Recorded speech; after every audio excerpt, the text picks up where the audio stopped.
Selanjutnya rohaniwan diserahkan menempati tempat yang telah ditentukan. Pengambilan sumpah dan janji yang dipimpin oleh Gubernur Jawa Timur diikuti oleh Santoso yang didampingi istri tercinta Nyonya Fetty Wulandari Santoso yang menirukan satu demi satu kata yang diucapkan oleh Gubernur Jawa Timur. Diteruskan penyematan tanda kepangkatan jabatan dan penandatanganan sumpah janji jabatan yang kemudian diikuti penyerahan keputusan Menteri Dalam Negeri kepada Wali Kota Blitar. Bersedia diambil sumpahnya? Siap, bersedia. Menurut agama apa? Agama Islam. Selanjutnya, saya perlu mengingatkan bahwa sumpah yang akan saudara ucapkan mengandung tanggung jawab terhadap bangsa dan negara Republik Indonesia, tanggung jawab memelihara dan menyelamatkan Pancasila dan Undang-Undang Dasar 1945 serta tanggung jawab terhadap kesejahteraan rakyat. Sumpah ini di samping disaksikan oleh diri sendiri dan oleh semua yang hadir sekarang, juga penting sekali untuk disadari bahwa sumpah ini disaksikan oleh Tuhan yang Maha Esa, karena Tuhan itu Maha mendengar dan Maha mengetahui. Sumpah ini hendaknya diucapkan dalam kesadaran yang sepenuhnya dengan kemauan yang sungguh-sungguh. Sumpah ini adalah janji terhadap Tuhan yang Maha Esa dan manusia yang harus ditepati dengan segala keikhlasan dan kata-kata saya dengan hikmat. Demi Allah saya bersumpah. Demi Allah saya bersumpah Bahwa saya akan memenuhi kewajiban saya sebagai Wali Kota Blitar sisa masa jabatan tahun 2016 sampai 2021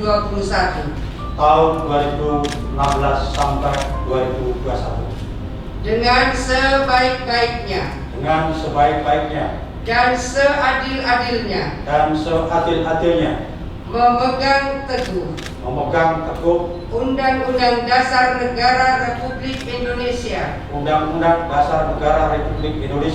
tahun 1945 dan menjalankan segala undang-undang dan peraturannya dengan seluruh-seluruhnya serta berbakti kepada masyarakat nusa dan bangsa. Kepada Wali Kota Blitar diserahkan menuju meja penandatanganan.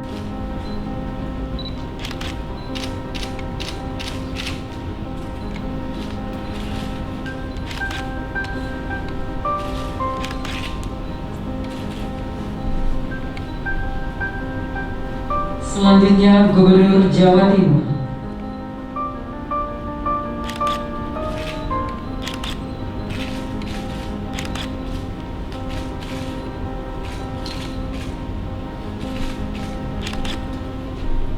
Selesai, Wali Kota Blitar diserahkan kembali ke tempat.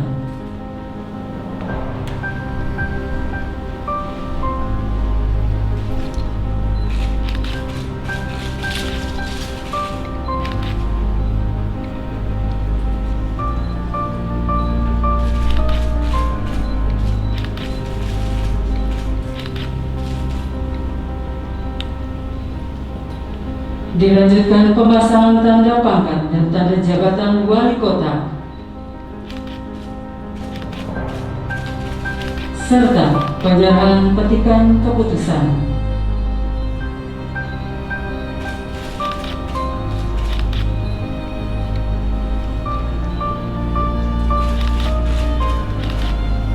Gubernur Jawa Timur berkenan kembali ke tempat pelantikan.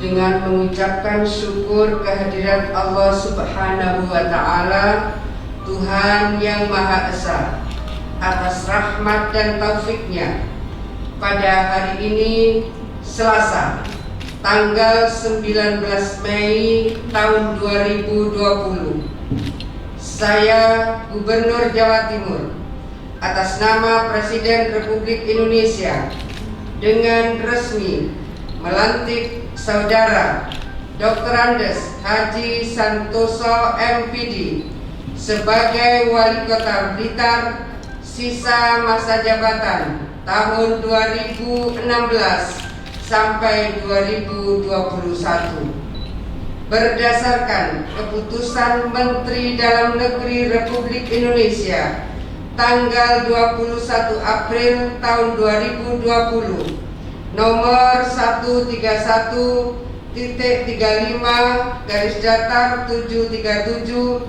tahun 2020.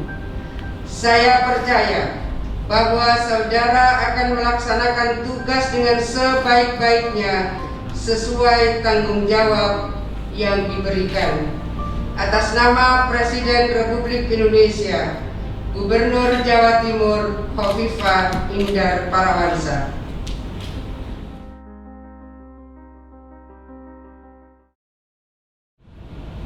Saat-saat seperti ini tugas Pak Wali bertumpuk. Ada revisi RKP. Kalau revisi RKP berarti kami pun yang di provinsi akan merevisi RKPD kami. Seluruh kabupaten kota juga akan melakukan revisi RKPD masing-masing. Yang harus kita lakukan koordinasi terutama dengan DPRD Kota Blitar. Perubahan dari tema utama yang saat ini sedang dibangun penguatannya adalah pemulihan ekonomi. Kemudian yang juga harus dilihat diurai dengan beberapa kepala dinas tertentu adalah reformasi sosial. Dari reformasi sosial, secara terminologi ini sesuatu yang memang harus kita telaah, kita kunyah-kunyah, dan bagaimana kita breakdown di dalam perencanaan yang lebih strategis sesuai dengan garis kebijakan pusat, nyambung ke provinsi, nyambung ke kabupaten kota. Dari reformasi sosial, pertama adalah reformasi sistem kesehatan nasional. Kita banyak ditegur oleh COVID-19. Teguran itu antara lain adalah, Bapak Ibu semua yang saya hormati, saya tahun 92 sudah jadi anggota DPR RI. Tahun 92 saya ada di Komisi 8, salah satu mitra kerjanya waktu itu adalah Kementerian Kesehatan. Saya pimpinan komisi merangkap pimpinan fraksi. Tahun 92 obat yang kita impor itu 95%. Tahun 92, tahun 2020 ternyata yang kita impor sama 95%. Ini kan teguran untuk para farmasis kita, para pengambil kebijakan, dan seluruh kerja-kerja laboratorium, uji-uji klinis, sediaan farmasi, dan seterusnya. Hari ini kemudian kita merasa harus lebih mandiri di dalam menciptakan alat-alat kesehatan. Satu, obat-obatan. Dua, alkesnya, yang seringkali gagal di dalam pelayanan, akhirnya meninggal. Khusus kasus COVID-19 adalah gagal nafas. Gagal nafas biasanya sangat banyak terbantu jika ada ventilator. Nah, COVID kemudian mengingatkan kita kembali, ini ada ITS, ini ada ITB, ini ada Pindad, dan seterusnya. Jadi BUMNIS, BUMN, industri strategis kita kemudian harus melihat realitas bahwa kalau cuma ventilator pintar begini ini kita bisa. Nah, artinya dari berbagai problem yang timbul dan harus kita cari solusi efektif karena pandemi COVID-19, kita tetap punya semangat bahwa oh, ini cara Allah memberikan teguran kepada kita, mengingatkan kepada kita, koreksi terhadap kita sebagai sebuah bangsa.